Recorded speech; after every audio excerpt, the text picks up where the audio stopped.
नमस्कार। हम लोग आज की क्लास शुरू करते हैं। हम लोगों ने कल जहां से कहा था, राइज ऑफ, थोड़ा कल का हम लोग क्लास रिवाइज कर लेते हैं, उससे आपको आसानी हो जाएगी आगे बढ़ने में। Rise of British power. अगर ब्रिटिश पावर के राइज होने में सबसे बड़ा किसी का कंट्रीब्यूशन है तो 1717 के फरमान का है। We have studied in bit detail the 1717 फरमान। अब ये फरमान क्या था? Freedom from payment of duty on export import. जो इंडिया के बाहर से फॉरेन ट्रांजैक्शन थे, उन फॉरेन ट्रांजैक्शन के इंपोर्ट एक्सपोर्ट की ड्यूटी में था on the payment of rupees 3000 per annum. और एक राइट था, राइट टू इशू पासेस और दस्तक। अब जो ये गुड्स थे, ये गुड्स, ये जो इंपोर्ट एक्सपोर्ट आइटम थे, right to issue permit for the movement of goods, जिसको बोलते थे दस्तक। ये सवाल आ चुका है कभी कि दस्तक किसको बोलते थे। तो दूसरी महत्वपूर्ण चीज क्या हो गई कि इनको राइट मिल गया, एक आप दस्तक इशू करने का राइट मिल गया, right to issue issue passes, जो दस्तक बोलते थे, for movement of such good. जो ये आपका एक्सपोर्ट इंपोर्ट का आइटम था, जो ब्रिटिश भारत से बाहर ट्रांजैक्शन करते थे, ऐसे सामानों को देश के अंदर घूमने के लिए, बंगाल में मूवमेंट के लिए एक दस्तक इशू करते थे। जिसके पास वो दस्तक होता था, the person who was holding the dastak for that good is not entitled to pay duty. अब तो जो सर्वेंट थे, कंपनी के जो सर्वेंट थे, वो ट्रेड कर सकते थे, trade allowed for company servant, but they are not covered by this. जो कंपनी के सर्वेंट थे, वह भारत में इनलैंड ट्रेड कर सकते थे, लेकिन वह इस फरमान से कवर्ड नहीं थे। अब ये फरमान था, ये फरमान जो था, दिस इज ए परपिचुअल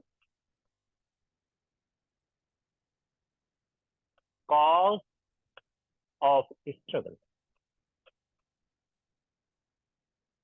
ये जो फरमान था, यह पूरा एक स्ट्रगल का, संघर्ष का कारण हो गया। क्यों हो गया? क्योंकि जो इंग्लिश के जो सर्वेंट थे, वो चाहते थे कि वह भी इस फरमान का इस्तेमाल करें। तो अब ये जो फरमान था, ये स्ट्रगल क्यों हुआ?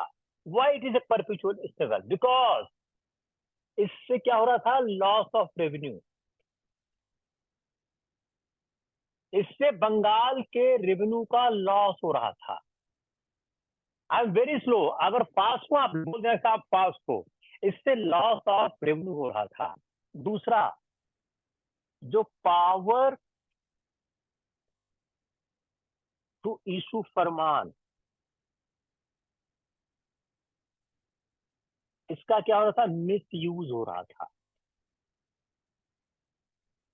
अगर आप दस्तक का इस्तेमाल करोगे, अगर कंपनी के सर्वेंट, चूंकि फरमान था ये एक्सपोर्ट इंपोर्ट के लिए, this Farman is not applicable for inland trade, Bharat के अंदर के व्यापार पर अप्लाई नहीं कर रहा था, लेकिन लोग इसको भारत के अंदर भी अप्लाई कर रहे थे। दूसरा, जो कंपनी के सर्वेंट्स थे, वह इसको इस्तेमाल करने के हकदार नहीं। The servants of the company not entitled to use this farman, लेकिन उसका इस्तेमाल कर रहे थे। जो जो दस्तक इशू करना था, दस्तक दस्तक था, उसका मिसयूज हो रहा था। कैसे हो रहा था कि जो कंपनी के लोग थे, सर्वेंट थे, वो जिसको चाहते थे इशू कर देते। इंडिया में दो समूह हो गए ड्यू टू दिस फरमान। इंडियन में एक समूह हो गया जो दस्तक को इलीगली ले लेता था, जो कि इशू करने का राइट उनके पास था, और जो ऑनेस्ट लोग थे, ऑनेस्ट ट्रेडर थे, वो नहीं लेते थे। क्योंकि अगर आपको ये दस्तक लेना, आपको ब्राइब करना पड़ेगा। तो जो चालू या डिसऑनेस्ट सर्वेंट थे, जो ट्रेडर थे भारत के, वो दस्तक को परचेज कर लेते थे। इससे ऑनेस्ट ट्रेडर का नुकसान होता था, तो लॉस ऑफ रेवेन्यू हो रहा था, और इस दस्तक के यूज का मिसयूज हो रहा था। तो मुर्शीद कुली खान और अली वर्दी खान, मुर्शीद कुली खान, मुर्शीद कुली खान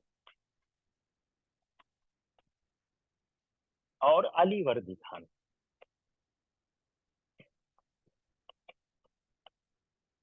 ये दोनों बड़े एबल शासक थे वहां के। उन्होंने कंपेल किया था, आप ऐसा करो, उन्होंने कंपेल किया कि आप राज्य को कुछ लमसम दो। बोला कि आप, ऐसा नहीं होगा, यू पे something, you pay some lump sum amount to the treasury. आप कुछ अमाउंट पे करो, कुछ लमसम अमाउंट आप ट्रेजरी में पे करो। और इन्होंने क्या किया, इन्होंने इस बात को कंट्रोल किया, मिसयूज ऑफ फरमान को कंट्रोल किया। तो मुर्शीद कुली खान और अली वर्दी खान ने कंट्रोल करने की कोशिश की। अब जब सिराज आया, जब सिराजुद्दौला आए, सिराज ने क्या बोला, when Siraj came, Sirajuddaulah 1756, he also said trade as per policy at the time of Murshid Quli Khan and Ali Wardi Khan. Murshid Quli Khan and Ali Wardi Khan. क्योंकि मुर्शीद कुली खान, अली वर्दी खान ने इनको कंट्रोल किया था और लमसम पेमेंट कराया भी था। तो उस सिराज ने भी इस बात की कोशिश की कि जिस बेसिस पर मुर्शीद कुली खान के समय में आप लोग व्यापार करते थे, उसी तरह से आप अभी भी व्यापार करो। अब इंग्लिश ने क्या किया, English refuse to follow.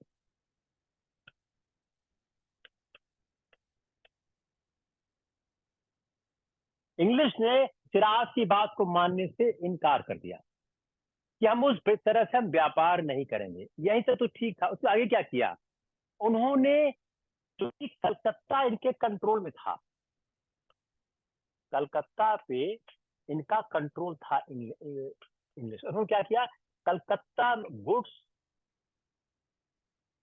Entering in Calcutta, उस पर हैवी ड्यूटी लगाने लग गए, उस पर हैवी ड्यूटी इम्पोज करने लग गए। क्लियर हो रहा ना। आप चाहता था कि जिस तरह से मुर्शीद कुली खान के समय में आप लोग व्यापार कर रहे थे, उसी तरह से व्यापार आप अभी भी करो। अंग्रेजों ने इसको मानने से इनकार कर दिया। English has refused. Not only this, because Calcutta was under their control, so they levied heavy duties on Indian goods entering Calcutta. क्योंकि कलकत्ता उनके कंट्रोल में था, इसलिए वह उस पर हैवी ड्यूटी इम्पोज करने लग गए। उसके बाद क्या हुआ, फोर्टिफिकेशन ऑफ कलकत्ता करने लग गए, फोर्टिफिकेशन करने लग गए। It was a breaking point. अगर प्लासी के कारणों में देखा जाए क्यों हुए, आपको ऐसे देखना होगा। ये ब्रेकिंग पॉइंट था कि फोर्टिफिकेशन था। अब फोर्टिफिकेशन क्यों कर रहा था, अगला सवाल, वाई ब्रिटिशर्स डूइंग। देखिए, सवाल प्रीलिम्स का कैसे बनता है बहुत बताना मुश्किल है, इसलिए आपको बहुत ही संजीदगी से पढ़ना होगा। वाई ब्रिटिशर्स डूइंग फोर्टिफिकेशन, अभी कर रहे थे क्योंकि उनका फ्रांस से, उनका फ्रांस की फैक्ट्री कहाँ थी, चंद्रनगर में थी।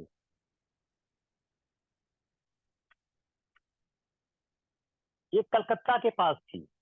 अब ब्रिटिश को लगा कि फ्रांस से स्ट्रगल होगा, तो फ्रांस और ब्रिटिश स्ट्रगल को ध्यान रखते हुए इन्होंने कलकत्ता का फोर्टिफिकेशन शुरू किया। Seeing a danger from the France, they started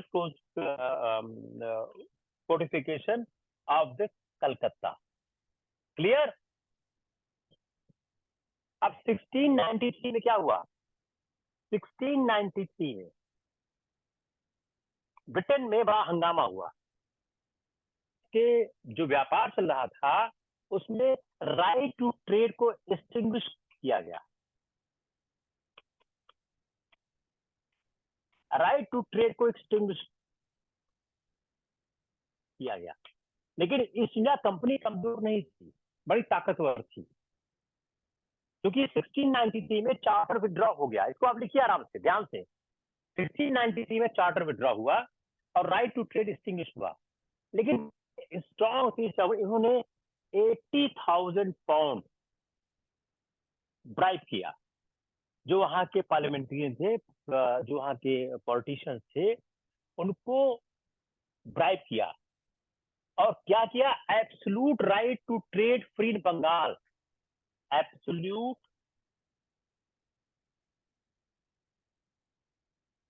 right to trade free in Bengal, absolute right to trade free in Bengal को प्राप्त किया। इसका आगे इंपॉर्टेंट क्या है, एक चीज और लिखिए, irrespective of Nawab order.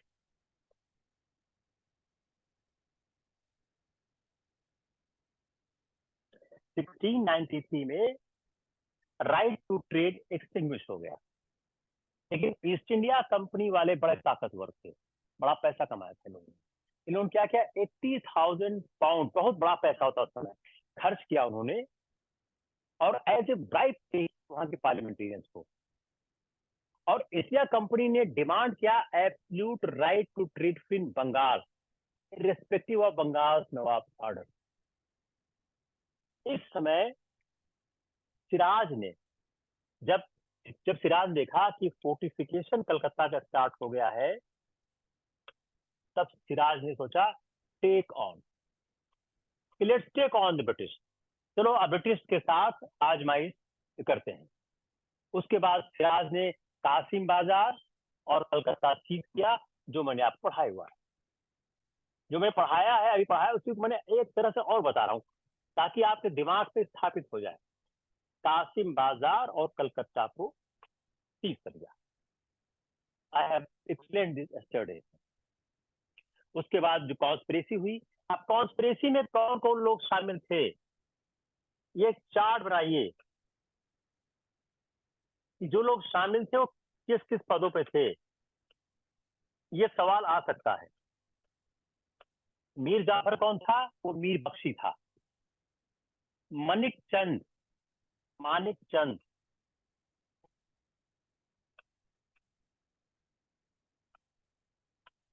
Officer in charge of Calcutta. Mir Jafar Mir Bakhshi था, मानिक चंद था ऑफिसर इंचार्ज ऑफ कलकत्ता। अमी चंद, बहुत रिच मस्ट, अमी चंद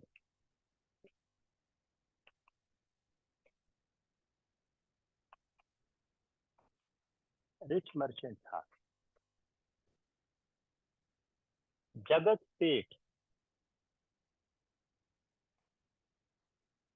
एक बैंकर था। ये लोग क्या थे? ये लोग पूरी तरह से कॉन्स्पिरेसी करे। Khadim Khan, Khadim Khan, a large portion of army, एक बड़ी सेना का भाग अंडर हिज कमांड।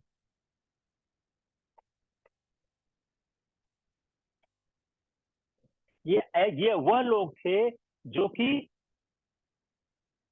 कॉन्स्पिरेसी में ब्रिटिशर्स के अगेंस्ट थे। और इन लोगों ने सॉरी ब्रिटिशर्स के साथ थे। कहते हैं सिराज के सीना में होते हुए। तो सवाल क्या हो गया कि कौन कौन से लोग थे? कौन सी थी? मीर मदन और मोहनलाल, दो सिराज के साथ, Mir Madan and Mohanlal, they fought well with Siraj.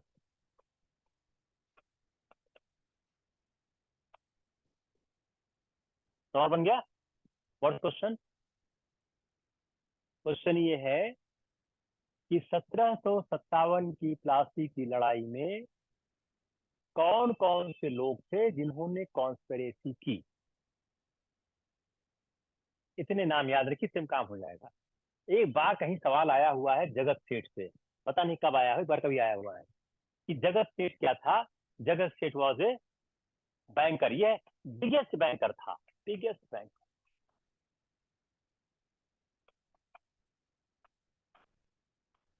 तो मान लीजिए सवाल का ये A B C D E F G, एक इंफॉर्मेशन है, इसी को आपस में कर देंगे सफल। मान लीजिए कि मीर बदन का नाम डाल दिया इसमें, कौन कौन से कॉन्स्पिरेसी के, एक नाम ये डाल दिया, एक ये डाल दिया, एक ये डाल दिया, साथ में मीर बदन डाल दिया। दूसरा ढंग क्या होता है? दूसरा ढंग का आपने सुन नोट कर लिया होगा। Let's you note down, then I will make another question कि how question can be made. जो क्वेश्चन गलत हो जाए, यूपीएस आप देखिए यूपीएससी की जो मेरिट है 90 मार्क्स के आसपास आती है। पिछले 2-3 साल से 89 मार्क्स के आसपास आ रही है आउट ऑफ 200। उसका रीजन क्या है? यूपीएससी का पूरा अटेम्प्ट होता है कि कैसे सवालों को गलत कराया जाए। सवालों को लेट्स डेमोन्स्ट्रेट वन इशू। फिर से लिखिए।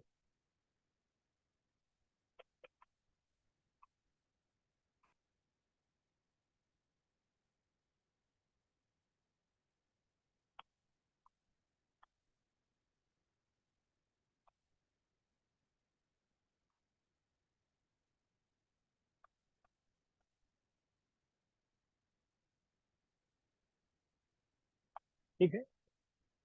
मीर जाफर, मोहनलाल, खादिम खान,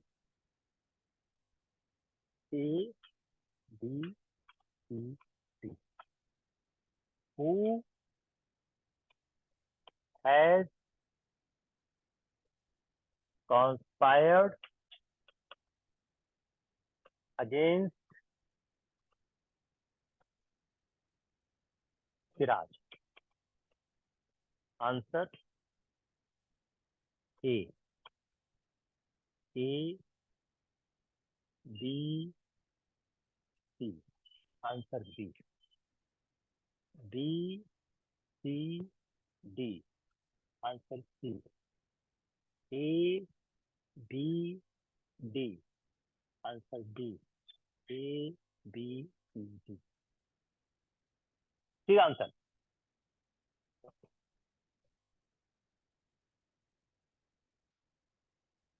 मीर जाफर सबको पता है, मीर जाफर इसमें भी है, इसमें भी है, इसमें भी है। तो if you are knowing only Mir Jafar तो आपका सवाल गलत हो जाएगा, बिकॉज सीन में आप टिक लगाओगे। अब जगत सेठ भी किसमें है? जगत सेठ इसमें भी है, इसमें भी है, इसमें भी है, इसमें भी है। तो जगत सेठ जानते हो तो भी सवाल गलत हो जाएगा। अब आई खादिम खान, डी। खादिम खान इसमें भी है, इसमें भी है, इसमें भी है।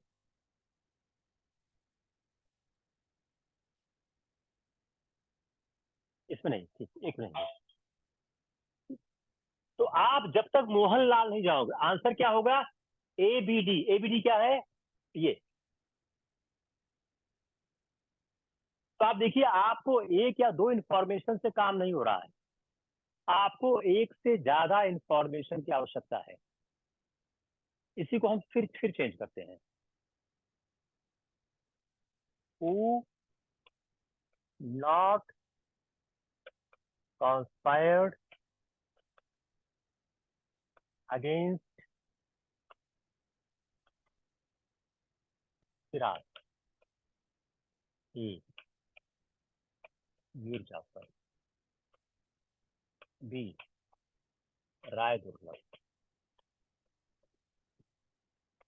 सी Mohanlal, D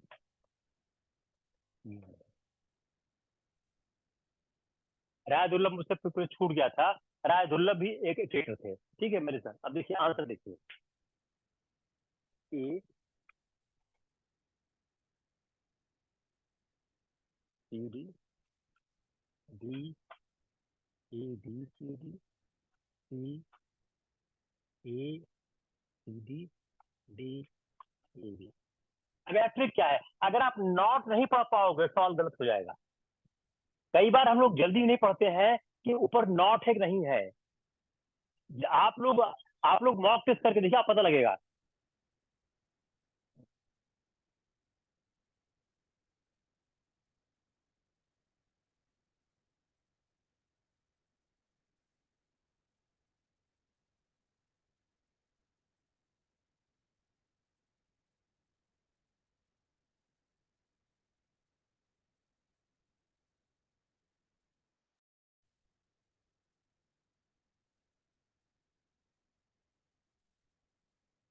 got it?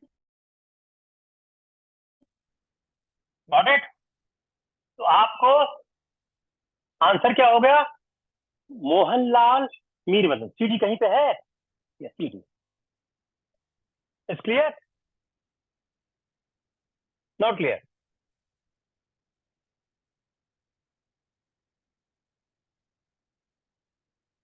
In night of eternal वूम,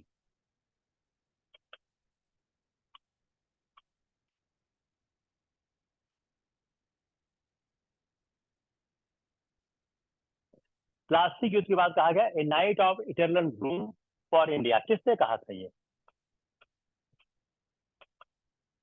किसने कहा था ये? नवीन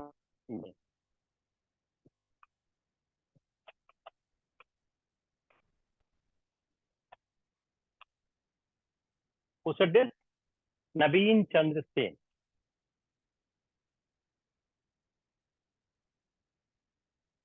क्लियर हो रहा है?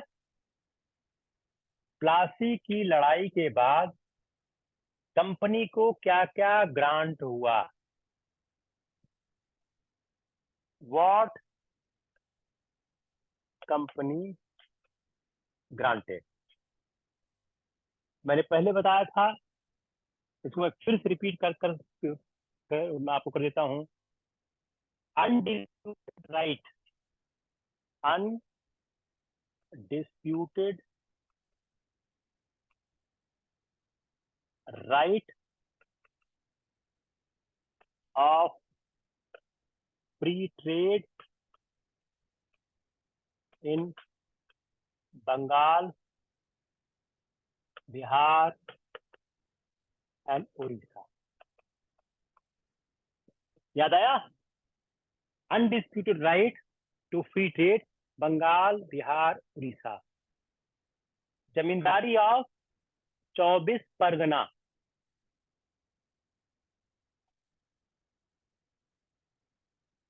जमींदारी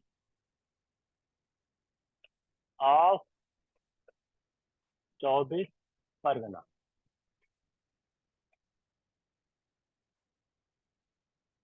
राइट, क्लियर। 24 परगना कहाँ था? कलकत्ता के पास था। 1.7 crore compensation, 1.7 crore compensation for attacking Calcutta. 1 crore compensation था जो कलकत्ता पे अटैक किया गया। A lot gift to high officials,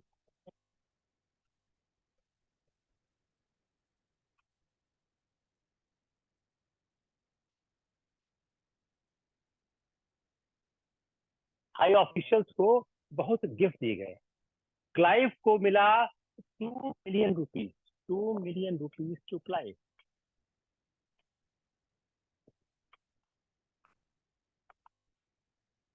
$2 million मिले क्लाइव को। जो टोटल कलेक्शन था नवाब से 30 million total collection from nawab. नवाब से मिलियन टोटल कलेक्शन प्राप्त हुए। बड़ा इंपॉर्टेंट पास क्या हुआ? जो director of companies, director of companies, director of companies order Bengal और मद्रास और बॉम्बे का एक्सपेंडिचर, जो मद्रास और बॉम्बे का एक्सपेंडिचर है, इसको यहाँ के रेवेन्यू से बंगाल के रेवेन्यू से चलाया जाए।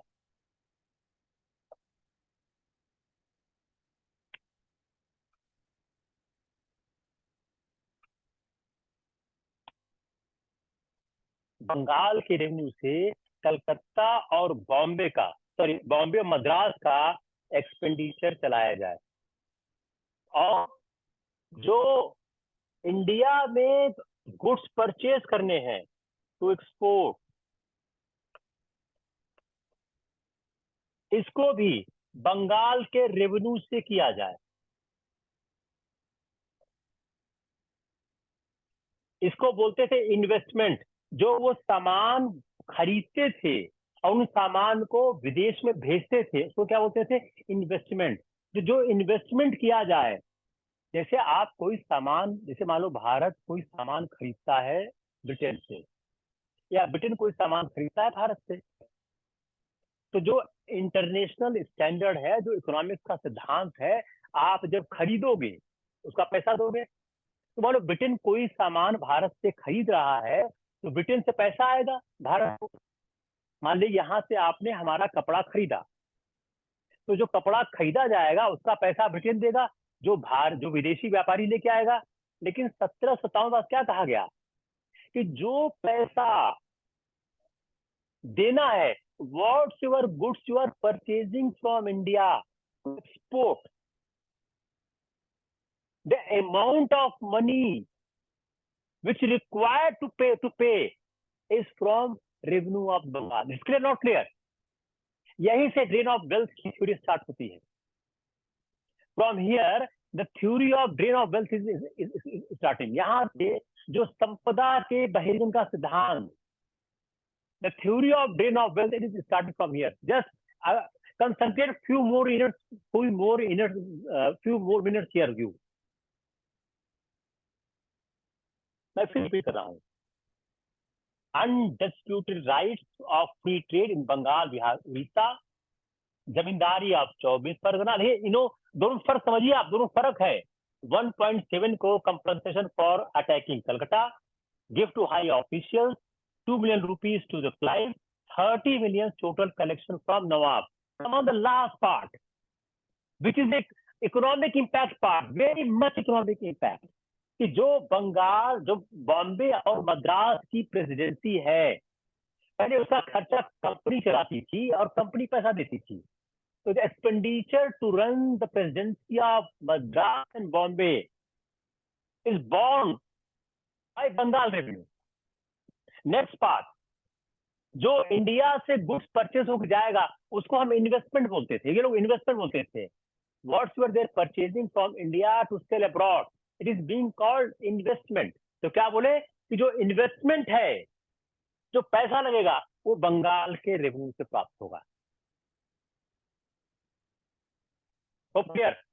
मेरे एग्जाम में एक सवाल आया था कि 1757 की क्रांति के बाद जब प्लासी, तो उनको किसका किसका कहते हैं दीवानी राइट मिला था. एक ऑप्शन था बंगाल, बिहार, उड़ीसा. एक था बंगाल, बिहार, 24 परगना. एक था बंगाल, उड़ीसा, 24 परगना.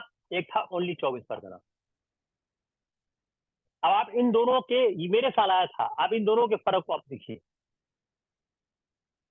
वो बना सकते हैं कि undisputed right to free trade कहाँ कहाँ मिला? बंगाल, बिहार, उड़ीसा. बंगाल, बिहार, 24 परगना. क्लियर.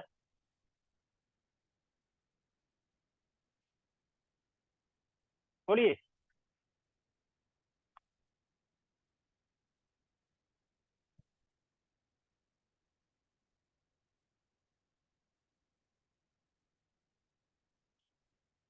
इसके बाद मीर जाफर आए. मीर जाफर के बाद मीर जाफर ने रियलाइज कर लिया कि जो डिमांड है कंपनी को फुलफिल नहीं हो सकती है. तो जब मीर जाफर ने देखा कि वो नहीं कर सकते हैं, तो अंग्रेज बोला मीर जाफर को, abdicate throne. And Mir Qasim came. Mir Qasim आ गए. जब मीर कासिम आ गए तो मीर कासिम ने क्या दे दिया? जमींदारी या बर्दवान जमींदारी या बर्दवान,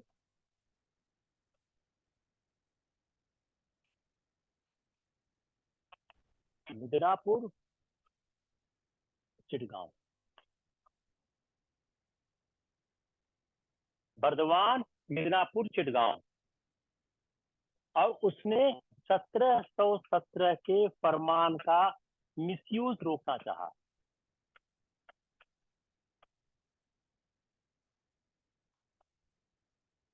1717 फरमान का मिसयूज रोकना चाहा. अब इश्यूज क्या थे मीर कासिम के साथ? जो कंपनी के सर्वेंट थे वह डिमांड कर रहे थे.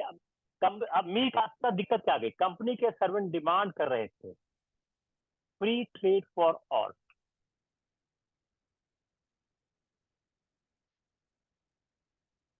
कंपनी के सर्वेंट डिमांड कर रहे थे कि duty free trade for all. और इलीगल सेल कर रहे थे. दस्तक किसको? वो दस्तक को इलीगल सेल कर रहे थे. दस्तक इलीगल सेल किसको? Friendly Indian merchant. जो उनके फ्रेंडली इंडियन मर्चेंट थे उनसे ब्राइब लेके वो दस्तक को सेल कर रहे. इससे क्या हो रहा था? ऑनेस्ट जो व्यापारी थे उनको नुकसान हो रहा. तो इस कारण से अनफेयर हो रहा था जो ऑनेस्ट व्यापारी थे. इससे क्या होता? सोर्स ऑफ रेवेन्यू रिड्यूस हो रहा था. इस दूसरे के कारण, due to this, source of revenue reduce हो रहा था. 1 और 2 दोनों को देखो तो सोर्स ऑफ रेवेन्यू रिड्यूस हो रहा था. दूसरा की और क्या कर रहे थे? ये फोर्स कर रहे थे इंडियंस को to give present and bribe.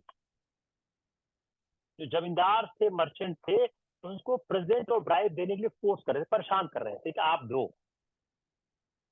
और जिसने को नहीं माना उसको इम्प्रिजन कर देते थे।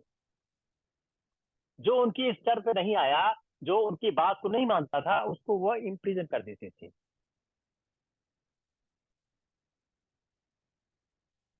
मर्चेंट्स को और आर्टिजन को फोर्स कर रहे थे to sell cheap and buy dear. मतलब उनको इस बात के लिए परेशान कर रहे थे कि आप सस्ता बेचो और महंगा खरीदो।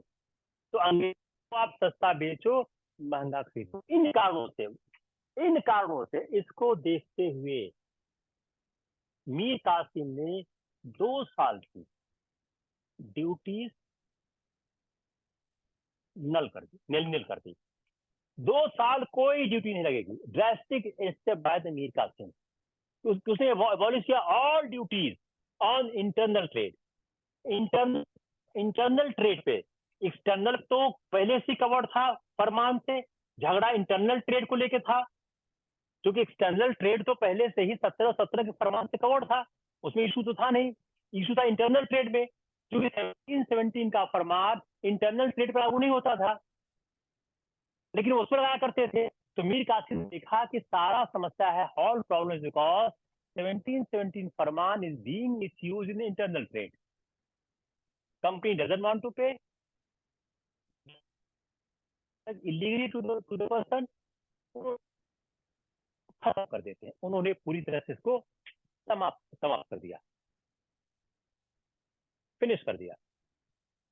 उसके बाद बैटल हुआ, कासिम हार गया। देन इट वाज बैटल हुआ और कासिम हार गया। और कासिम के बाद मीर जाफर को फिर से सत्ता में बैठा दिया गया। अगेन मीर जाफर के on the throne. Mir Jafar के बाद जो मीर कासिम ने संघर्ष किया नवाब के सुजादौला के साथ, जो अवध के नवाब थे। शाह आलम सेकंड था और मीर कासिम। अब इंटरेस्टिंग पार्ट क्या है, जो अवध के नवाब थे, इनके यहाँ ये दोनों मीर कासिम और शाह आलम सेकंड दोनों वहां शरण दिए थे। तो इन तीनों ने मिलकर बक्सर का युद्ध लड़ा और अंग्रेज जीत गए। इससे अंग्रेजों की मास्टरी हो गई और 1763 में मीर जाफर फिर गवर्नर हो गया। मीर जाफर के डेथ के बाद निजामुद्दौला हुए और निजामुद्दौला के समय में आर्मी डिसबैंड कर दी गई और बंगाल एक डिप्टी सूबेदार से एडमिशन होने लग गया। Purposely I have repeated yesterday lecture. मैंने पिछला लेक्चर जानबूझ के रिपीट किया क्योंकि मुझे नहीं हो पाया है और मुझे लगा कि we need to repeat it. I think it's clear. Now let's proceed to further part. कि जो ड्यूअल गवर्नमेंट है उसके बाद जो आती है ड्यूअल गवर्नमेंट का 1765 टू 1772 तक ड्यूअल गवर्नमेंट रही है। जब वॉरेन हेस्टिंग आते हैं 1772 में, वॉरेन हेस्टिंग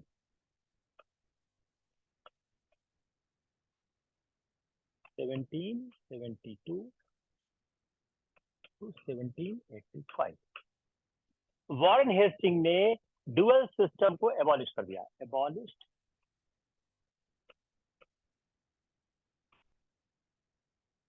ड्यूअल सिस्टम। एक सवाल, ड्यूअल सिस्टम को किसने एबॉलिश किया? इसने नवाब की जो पेंशन थी वो रिड्यूस करके 32 लाख, जो नवाब की पेंशन फिक्स की गई थी 50 लाख, 50 लाख, याद मैंने पढ़ाया था, रिड्यूस्ड टू 32 डेज।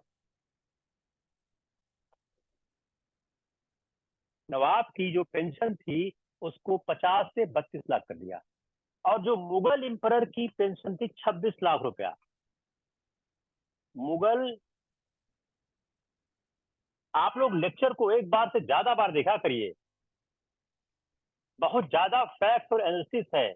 जो थी 26 लाख रुपए, इसको फिनिश कर दिया। जो मुगल पेंशन 26 लाख रुपया थी, उसका एनुअल पेमेंट स्टॉप कर दिया। कार्नवालिस के सॉरी, हेस्टिंग्स की जो रेवेन्यू रिफॉर्म है वो सबसे इंपॉर्टेंट है।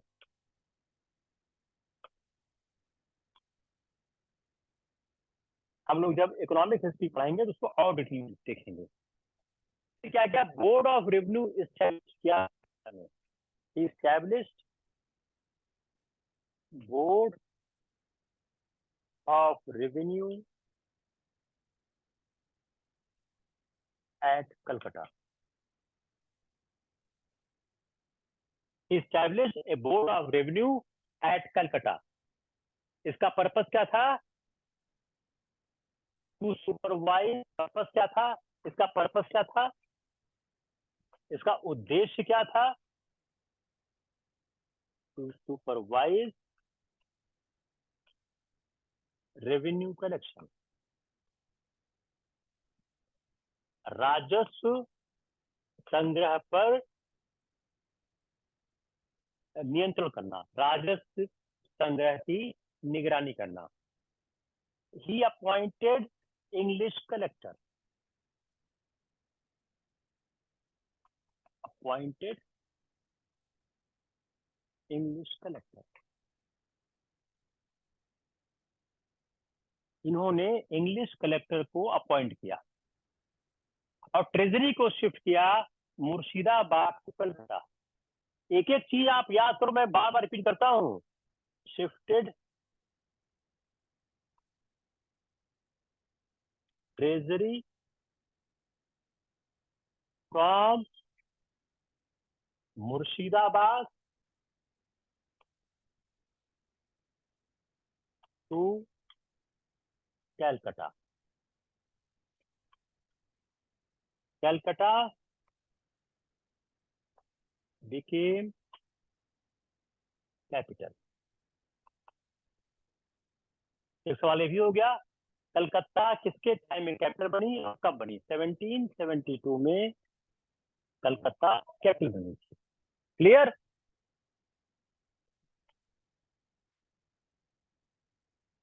Land auction for 5 years in place of 1 year।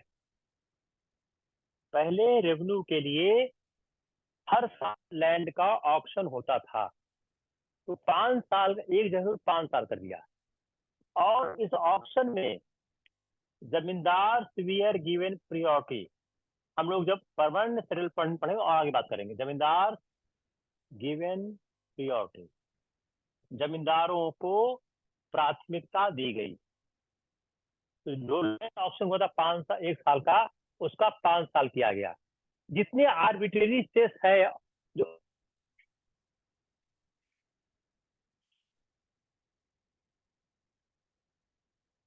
Arbitrary cess and taxes abolished.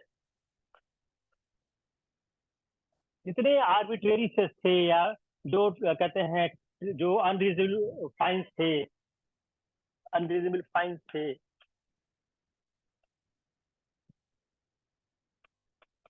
इसको उन्होंने एबॉलिश कर दिया था, उसको उन्होंने फिनिश कर दिया।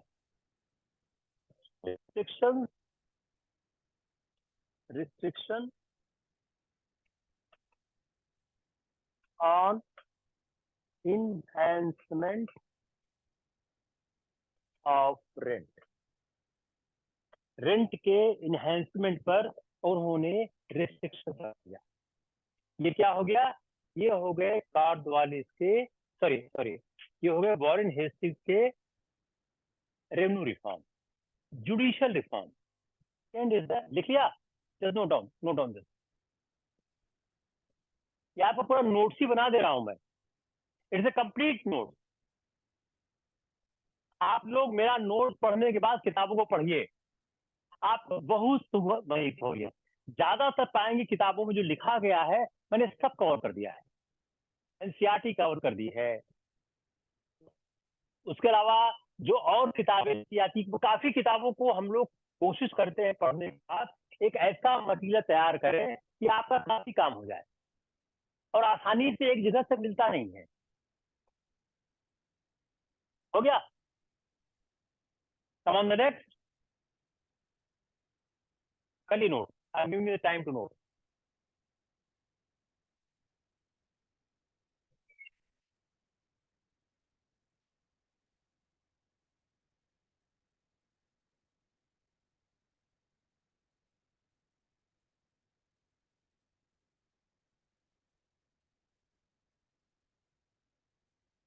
Judicial reform,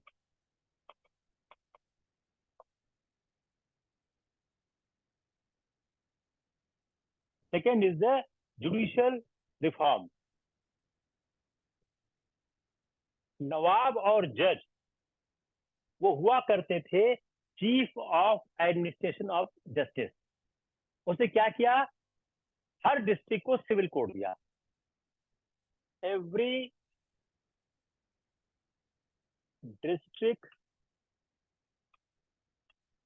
as civil code. और जो कलेक्टर हुआ करता था वो उसका हेड होता था, कलेक्टर उसका हेड हुआ करता था। Every district has a civil code under the collector, collector के अंडर होता था।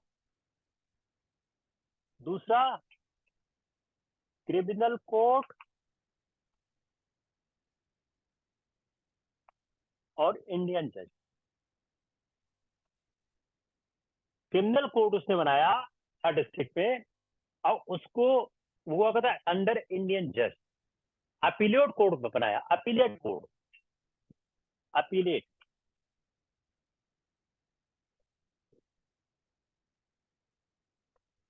सदर दीवानी अदालत, ये हुआ दीवानी केसेस के लिए।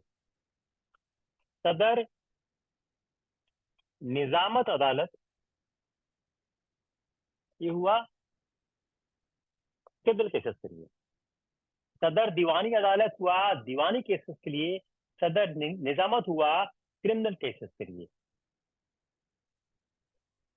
और एक इंडियन जज अपॉइंट होता था, किसके द्वारा? इसको काम कौन देता था? इंडियन जज। वो कैसे अपॉइंट होता था?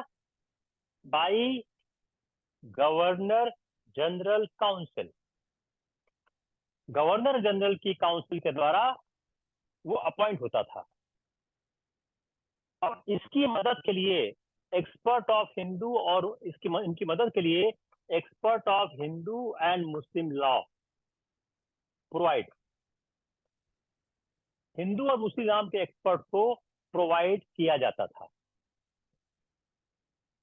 एक इंग्लिश ट्रांसलेशन हुआ पूरा हिंदू लॉ का।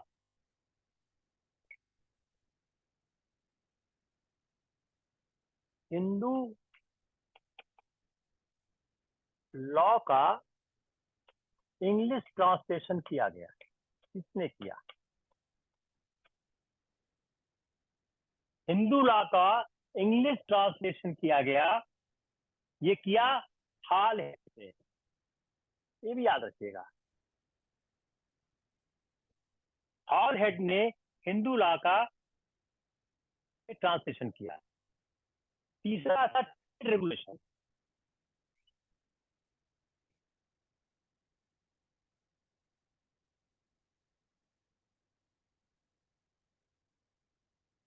ट्रेड रेगुलेशन,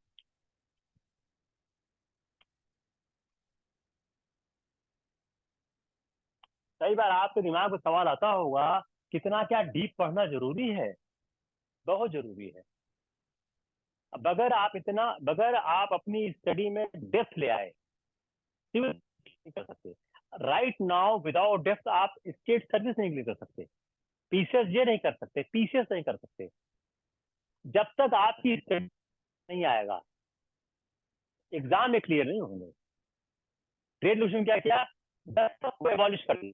जो दस्तक की प्रथा थी, याद है ना आपको, मैं पढ़ाया था, एबॉलिशन ऑफ दस्तक, दस्तक को समाप्त कर दिया गया, दस्तक पूरी तरह से फिनिश कर दिया गया। Reduce number of custom houses थे, reduced number of custom houses, जो कस्टम हाउसेस थे उनके नंबर को उन्होंने रिड्यूस कर दिया। यूनिफॉर्म टैरिफ किया 2.5% for Indian and non Indian goods. जो उन्होंने जो टैरिफ था, टैरिफ उन्होंने 2.5% कर दिया। Uniform tariff of 2.5%, uniform tariff of. अब क्या होगा ना, आपके ऑप्शन ए बी सी में कुछ डाल देंगे, तीनों चारों रिफॉर्म को मिक्स करके, तो अगर आपको नहीं क्लियर कैसे करेंगे? For Indian and non Indian goods, और Indian and non Indian goods.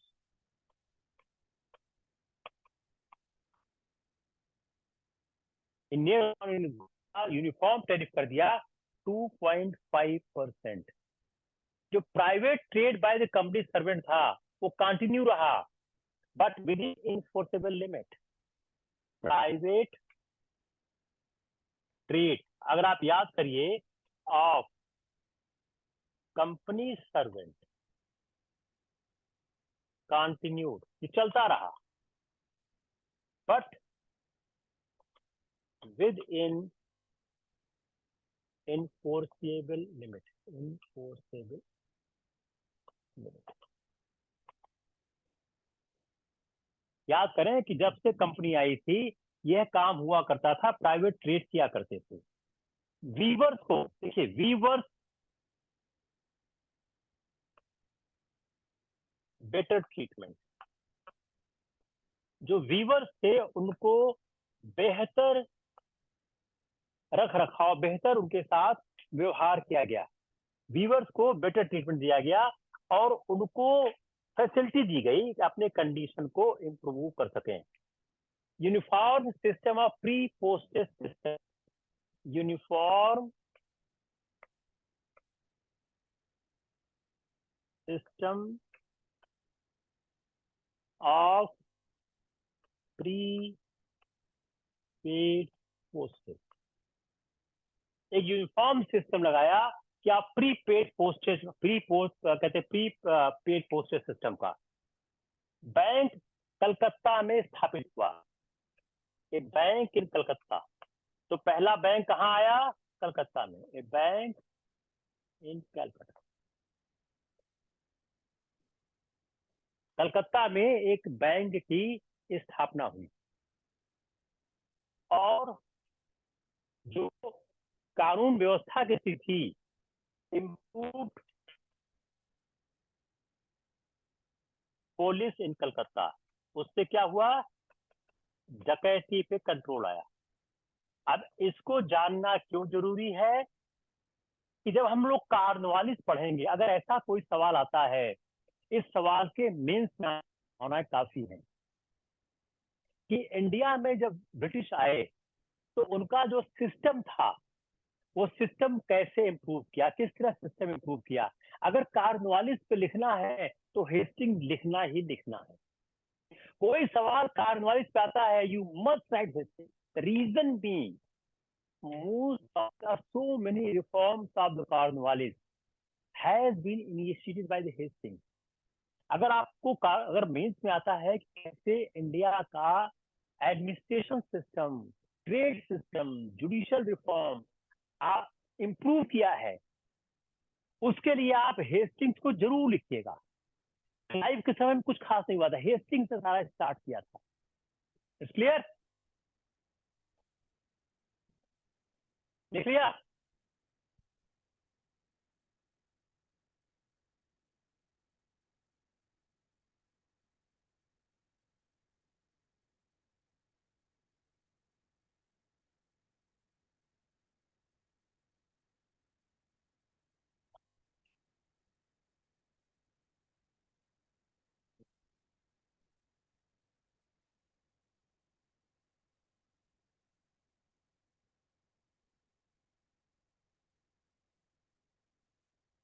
First very important act is the regulating act. Regulating act ने क्या किया, जो कंपनी का गवर्नमेंट था इंडिया में, तो इसको इंप्रूव किया। इसके इंपॉर्टेंट प्रोविजंस जानना आवश्यक है। जो कोर्ट ऑफ डायरेक्टर्स,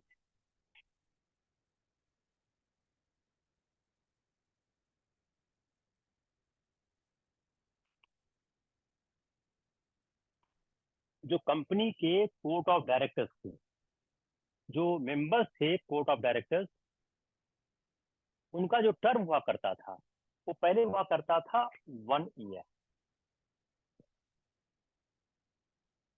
इसको बढ़ा कर दिया 4 ईयर। कंपनी के जो डायरेक्टर्स थे, जो टर्म ऑफिस था, वो 1 साल से बढ़ा के 4 साल कर दिया गया। और इसके जो 1/4 है, 1/4 रिटायर एवरी ईयर। जो हमारे राज्यसभा की संकल्पना है उसकी, इसका 1/4 भाग जो है हर साल। और जो रिटायरिंग डायरेक्टर होगा, retiring director not eligible for reappointment. कितने इशू है? Issue number A, issue number B, issue number C. जो कंपनी के जो कोर्ट ऑफ डायरेक्टर्स थे, उनका जो ऑफिस था, उनको उनका टर्म था वो 1 साल से 4 साल कर दिया गया। जो 1/4 है, 1/4 जो है वो हर साल करेंगे। 1/4 जो है एवरी ईयर रिटायर करेंगे। और उसके बाद वह रीअपॉइंटमेंट के लिए वह एलिजिबल नहीं होंगे। दूसरा, गवर्नर जनरल ऑफ बंगाल,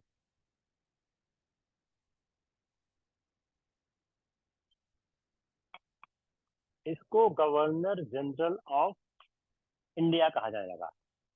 जो गवर्नर बंगाल था उसको क्या, governor general of Fort William, governor general of Fort William, sorry India बाद आता है। Governor general of Fort William, Bengal है उसको governor general of Fort William कहा गया।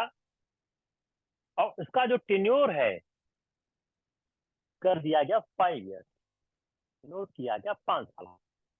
He has got the tenure of 5 year. 4 आदमी की council,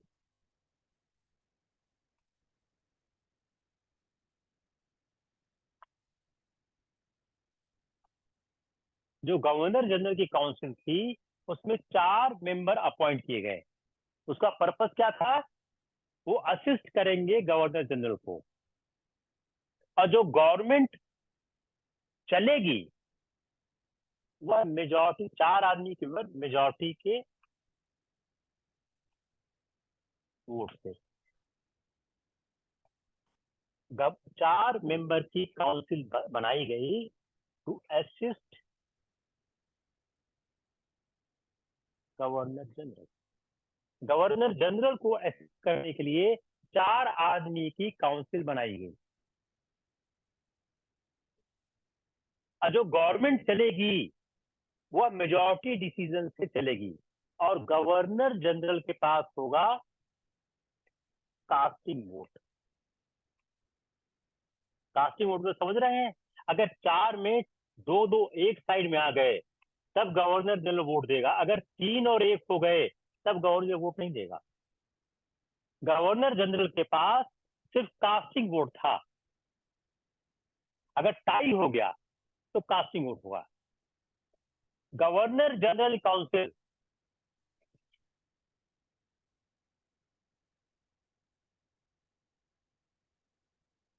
governor governor general council supreme है वॉर में। अगर वॉर होगा और पीस होगा, वॉर और पीस के मैटर पे, वॉर एंड पीस के मैटर पे सुप्रीम अदर प्रेसिडेंसी, कितनी प्रेसिडेंसी थी? 3 प्रेसिडेंसी, मद्रास, बॉम्बे, कलकत्ता। लेकिन गवर्नर कहाँ की थी? कलकत्ता की थी। तो जो गवर्नर जनरल काउंसिल थी इसको सुप्रीम कर दिया गया अदर प्रेसिडेंसी पे in matter of war and peace. Supreme court in Calcutta,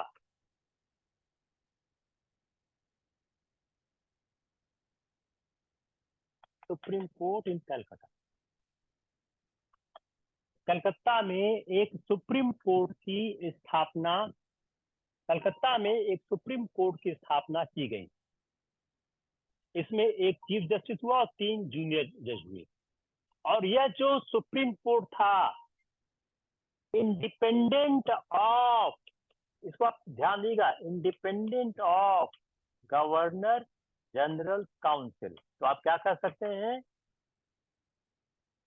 independence of judiciary का कॉन्सेप्ट स्टार्ट हो गया। उसके बाद 1774 में रॉयल चार्टर से सुप्रीम कोर्ट की स्थापना हो गई। एक प्रोविजन बनाया गया 1723 के एक्ट से कि कलकत्ता में एक सुप्रीम कोर्ट की स्थापना होगी जिसमें चीफ जस्टिस होंगे और 3 जूनियर जज होंगे, और जो गवर्नर जनरल काउंसिल से इंडिपेंडेंट होगी। और 1774 में supreme court was established bye royal charter. इस एक्ट ने एक और महत्वपूर्ण काम किया।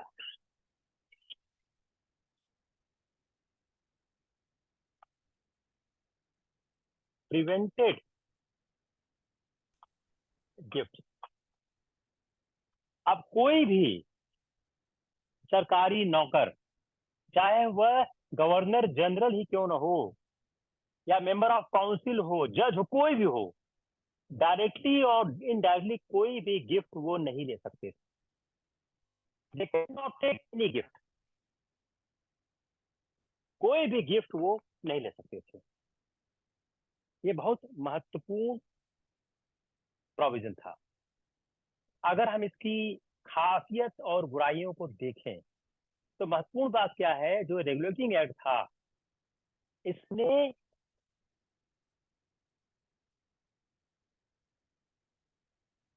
कंपनी के अफेयर्स को brought under parliament. Let's analyse a bit the act. पहला इसका एनालिसिस क्या है, इसका सिग्निफिकेंस क्या है कि regulating act brought the affairs of the company under the control of the parliament. इस कंपनी के कार्यकलापों को 1773 रेगुलेटिंग एक्ट ने संसद के अधीन कर दिया। क्लियर? दूसरा, parliament is concern with welfare of Indian. अगर आप इसके प्रावधान को पढ़ें तो आप एक निष्कर्ष निकाल सकते हैं कि जो एक्ट के प्रावधान थे वह इंडियंस के वेलफेयर के बारे में सोच रहे थे। तीसरा जो सबसे इंपॉर्टेंट था, end of arbitrary rule of east India company.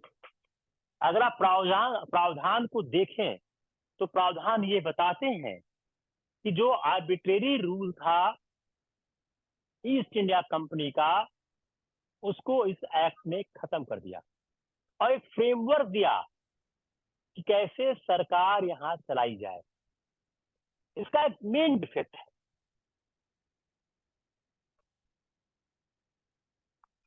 Governor general powerless. Governor general powerless कैसे है? जो काउंसिल है उस पे 4 लोग थे, वो जो चाहे सो कर सकते थे। सुप्रीम पावर किसके पास थी? गवर्नर जनरल काउंसिल के पास थी। इसलिए इस डिफेक्ट को दूर किया गया बाद में पिट्स ऑफ इंडिया एक्ट से। उसको हम लोग कल जब पढ़ेंगे तब आपको समझाएंगे। It is the analysis of the 1773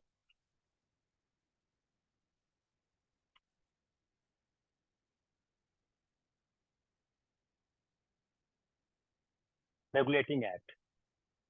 I think we will tomorrow start the further progress on the Warren Hastings. Then we go the Cornwallis. We are proceeding towards the economic history of India. I think 2 more lectures I will take before reach the issue of the economic history of India. I want to go slow purposely. I will take more lectures, but I want to complete your syllabus with great detail. And you may have the satisfaction of having a good knowledge and the in-depth knowledge. हम 30 अप्रैल तक आपका course खत्म करेंगे, it's my promise with you. On the same line we are working. आज अनुसर भी कहते हैं, कल उन्होंने क्लास आपका लिया है, पॉलिटी उन्होंने स्टार्ट की है, पॉलिटी पढ़ा लेंगे, कुछ मैं भी पढ़ाऊंगा। तो coming very soon in 1 or 2 days with geography. जैसा मैंने आपको पहले बताया था, मॉडर्न इंडिया, पॉलिटी, ज्योग्राफी तीनों एक साथ लेके चलेंगे। के बाद हम फिर नेक्स्ट सेशन में जब आएंगे इसको कंट्रोल करते हैं, then we show the ancient history, middle history, culture, economic, science. आप लोग, मैं बार बार कहता हूँ, आप लोग चैनल को लाइक करें, सब्सक्राइब करें, शेयर करें, लोगों को बताएं। हम लोग बहुत क्वालिटी इंफॉर्मेशन, नॉलेज देने की कोशिश कर रहे हैं। इसका फायदा ज्यादा से ज्यादा लोगों को मिले। Thank you, take care, good day.